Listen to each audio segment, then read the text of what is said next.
All right, hi everybody. Thank you for joining me. So, in today's live stream, we're going to talk about how far I think we are away from colonizing Mars. So, this obviously has been a huge topic of conversation, particularly because of Elon Musk. This is also something that we've been trying to do for a while. So today we're just going to talk about how far away I think it is realistically, go through some developments, some technologies, and a little bit of the politics around space exploration as well. So the background is a bit bare today because I'm getting the wall repainted, so that's why there are no pictures. So let's take a look at this. So, first of all, just some background. So, actually, don't have that image.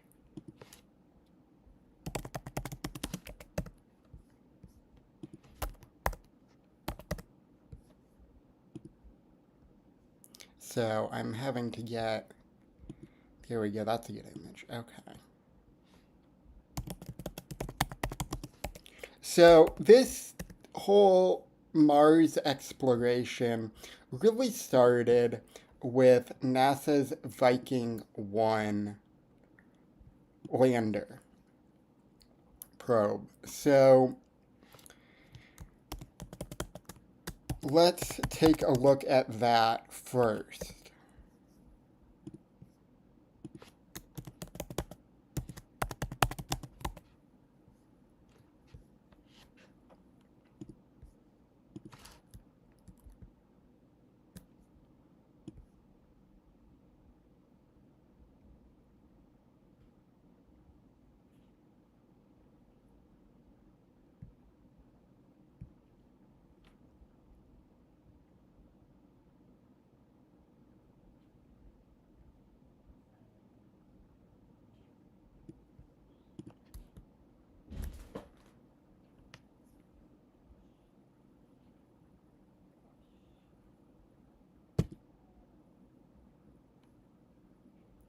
So that is the Viking 1 probe.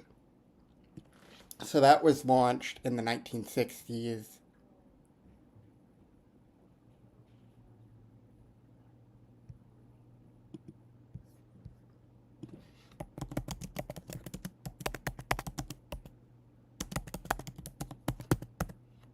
So it was. Oh, okay, never mind. So it was actually launched in the 1970s, later than I thought it was. So it was launched on August 20th, 1975, actually at 4:22 p.m. Central Time. Not that that's important, but so it was launched in the 1970s, and that was really the first big Mars probe, Mars exploration mission. Now we also had obviously Pathfinder,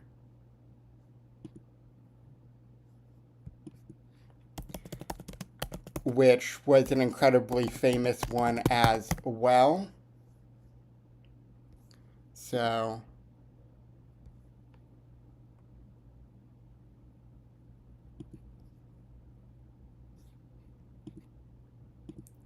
this is an image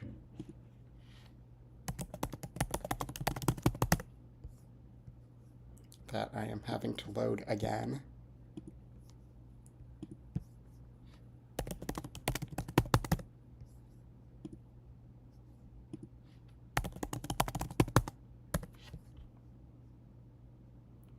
So yeah, Pathfinder was really the milestone.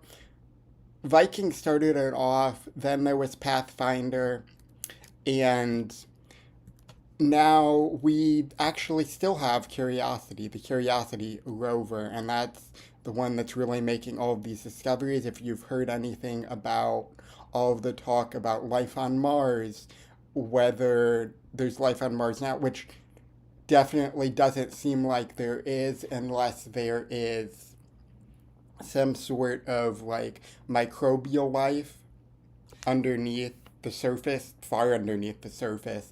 But it definitely seems like there was life on Mars at some point millions of years ago.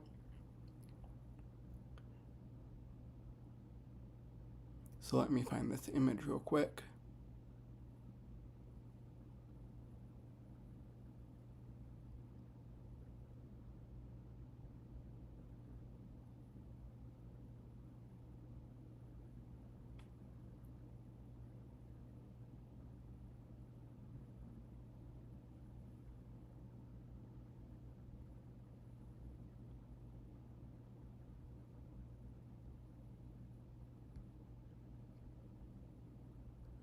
Okay, it's not letting me load it, so I will have to get another one.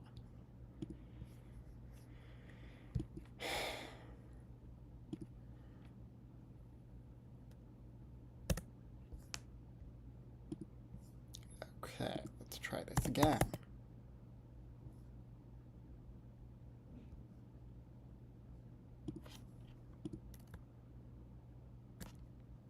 So, Pathfinder was really kind of NASA's big mission there, and that's where we go from Curiosity, and now we get to the exploration we have today.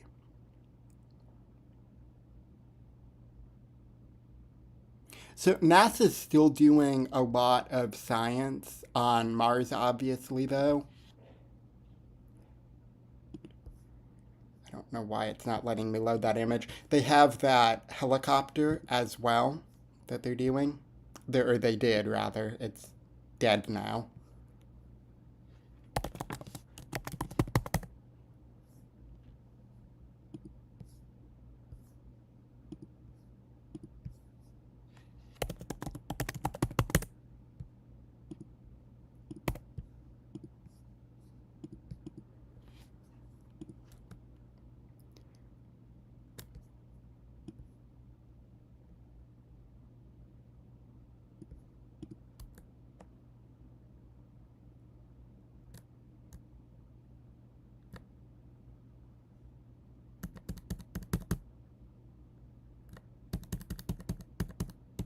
There we go. Oh, what? Oh, no, there it is. Okay. So there we go. So that's an image of Pathfinder. That's Pathfinder right there. And so now let's look at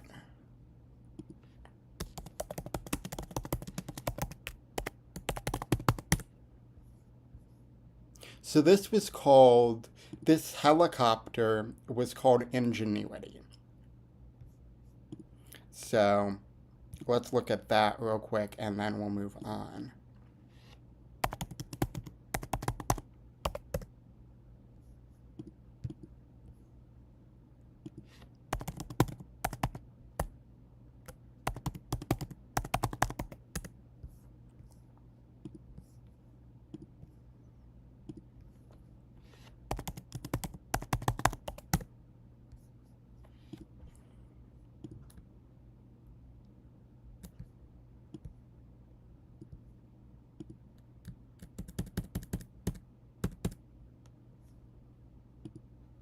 So that's an image of Ingenuity, which is that helicopter. So that's Ingenuity, you can see right there. And now let's talk about this mission. So, like, what are the details?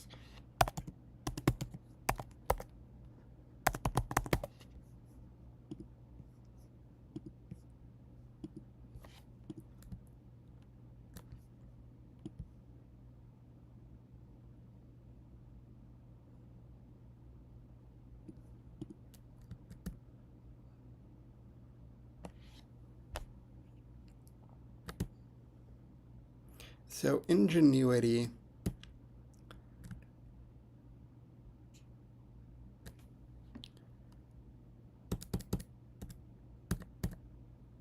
All right, there it is.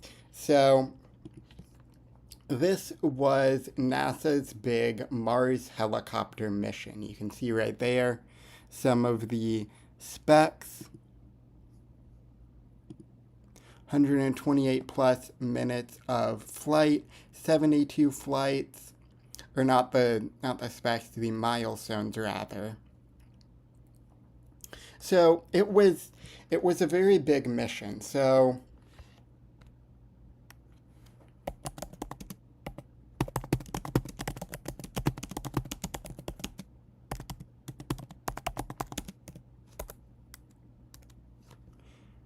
it was launched alongside the Perseverance rover in July of 2020, which the Perseverance rover is also dead because it uses solar panels like all rovers. So it has solar panels and it has batteries. Mostly these rovers use solar panels, so they will run on the sun's energy. And when they can't do that, they will run on the battery. But what happens on Mars is because of the dust storms, eventually the solar panels will get so caked in the Martian dust that they won't be able to absorb the sun's light properly. At that point, they'll be running solely on battery, and those batteries will eventually die. So this Ingenuity helicopter was originally intended for just 5 flights over 30 days, but much to the delight of NASA and a lot of people, it was supposed to do 5 flights over 30 days. But it actually completed 72 flights over nearly 3 years. So more than 30 times, and it went more than 30 times its planned distance.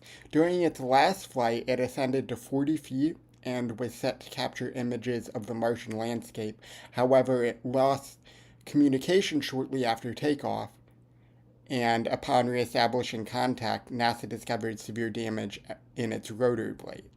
The investigation revealed that the helicopter's navigation system struggled to track surface features due to the smooth, featureless terrain of the Jezero crater, which led to a hard landing that caused the rotor blades to snap. So they found a few things in this investigation. First of all, the navigation system failure. The lack of surface texture provided insufficient data for the navigation system, which relied on visual cues to maintain stability. They also found high horizontal velocity. The helicopter landed with high horizontal velocity, which caused it to pitch and roll, which resulted in the rotor blades breaking at their weakest points. Lastly, communication loss. So the impact created excessive vibrations, which led to a loss of communication from Earth. So that's what happened to the Ingenuity helicopter. And now we're here. So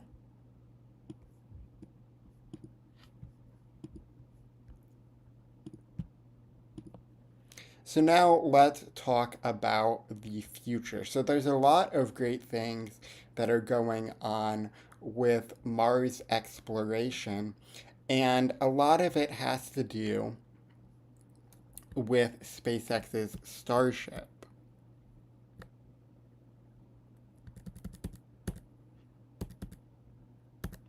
So let's look at that.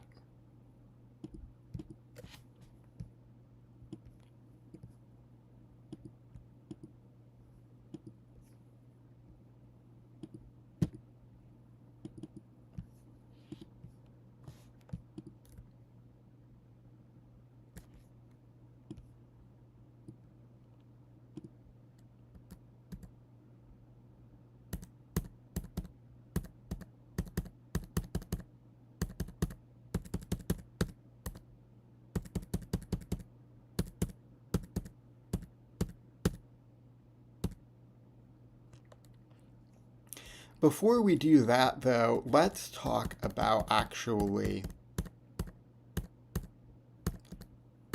a lot of this background information.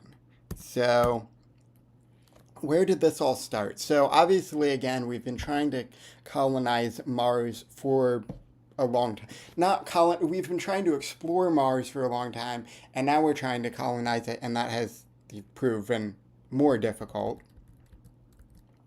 because we need several things to get to Mars, obviously. Get to successfully have crew there, and there are a lot of challenges with that. So let's go over those. So,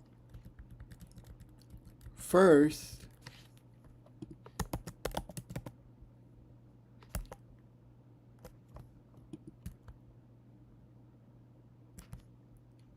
let's talk about the constellation program.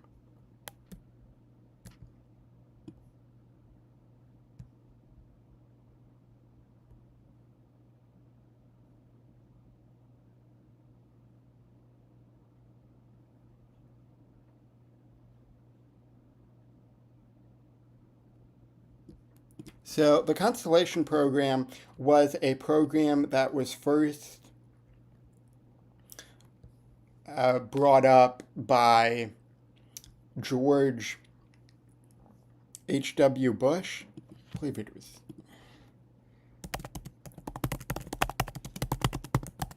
I'm trying to make sure I have the right one.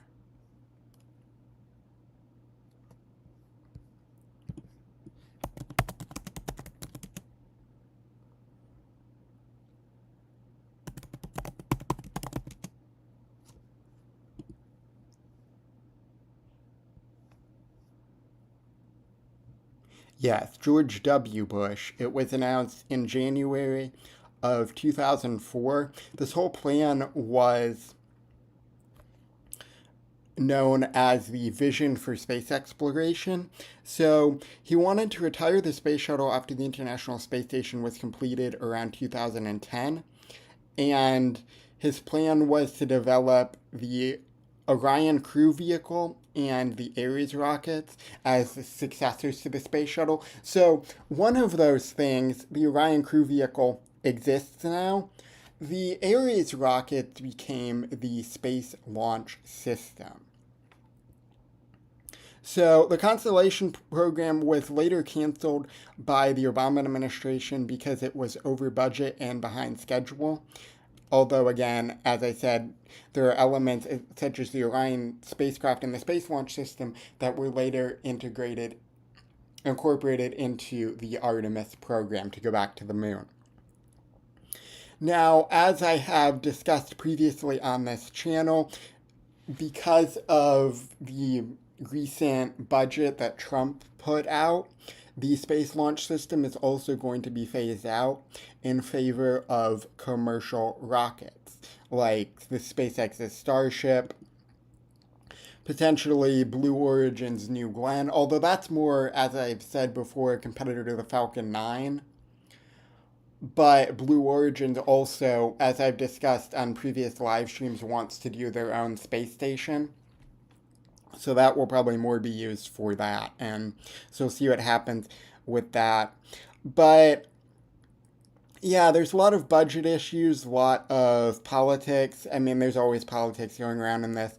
But there were a lot of different reasons why this was eventually canceled. But it was years over budget, or years behind schedule, and billions of dollars over budget.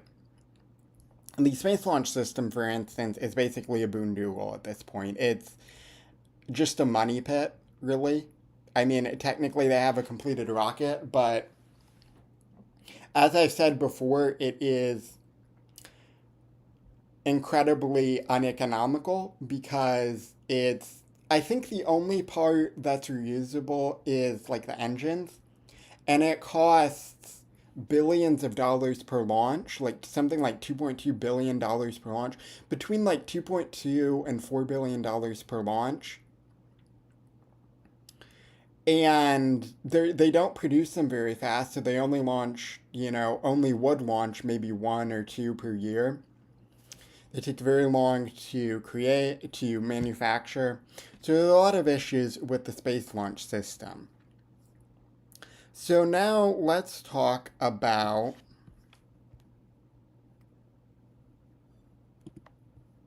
the SpaceX Starship.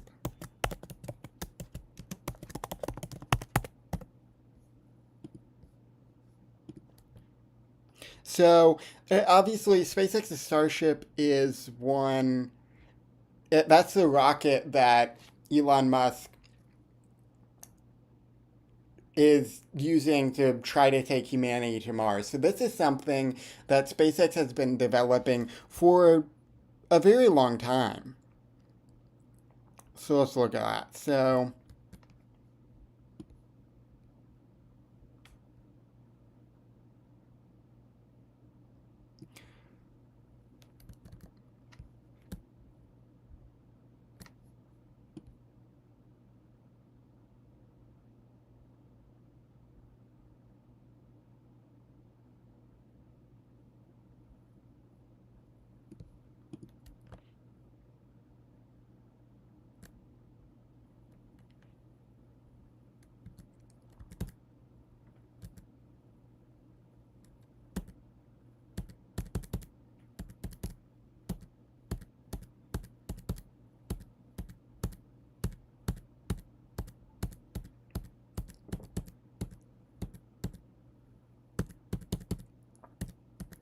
So it originally started out with Starhopper. So this was the small prototype that SpaceX built. It's actually on display now at Starbase, which I actually have visited Starbase. And so I've seen the Starhopper, Starship, all that. I watched a launch as well. Amazing stuff, and I have videos about that on the channel as well if you want to check those out. But this is the Starhopper, so it was just a developmental vehicle, right? Obviously, and so I mean they all are, but they have specific goals they want to for each one. This was not intended. This was always intended as not only suborbital but extremely low flight. They were just testing propulsion and if they could get it in the air and trying to get it in the air. That's all they were doing with that. So now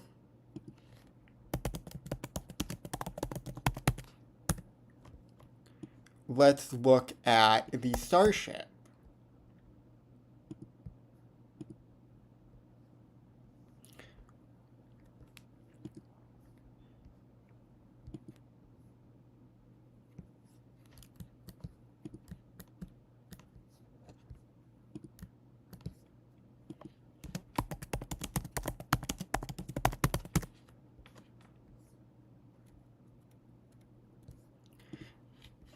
So this is a picture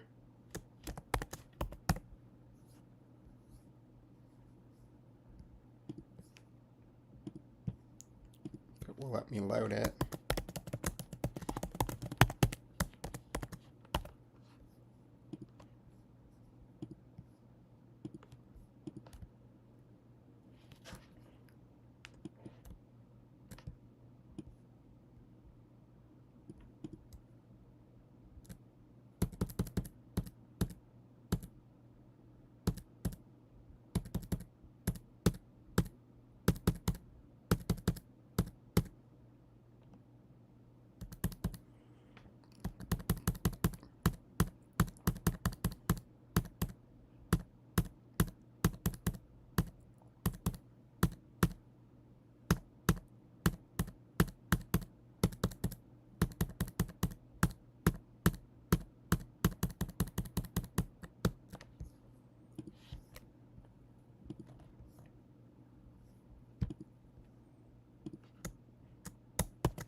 So this is a picture of somewhere. There we go.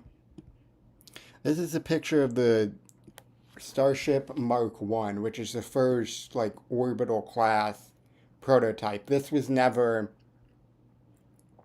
really intended for flight. That was just a mock-up prototype that they made. And so Elon Musk unveiled that, and that's the first orbital class prototype. So they did their first orbital flight in April of 2023.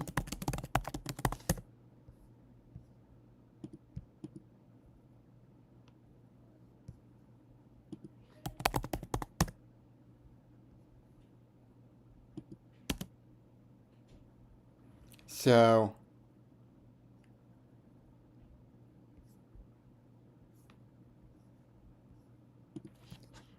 one second.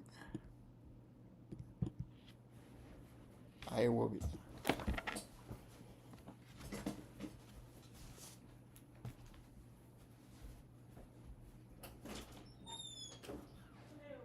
Hi.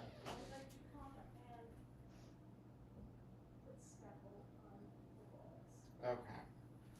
One second.